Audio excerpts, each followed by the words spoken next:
Yurtum suygen yurtum, çuvak diyen kim bizge?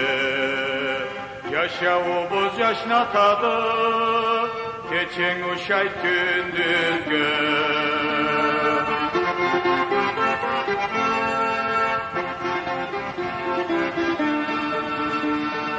Yer üstünde, yer tübünde, tabigattı baylığın.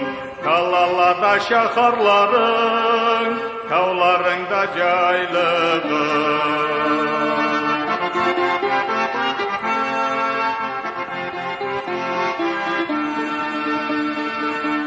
Ucurleni arıyoluğu, suklandırat köpleni.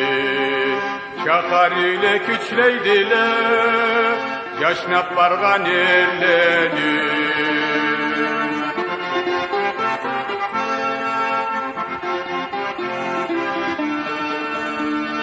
Küne horlamıbız, ozup barat zamanlı. Aytkanıbız ne eteller, şorkaları kobanlı.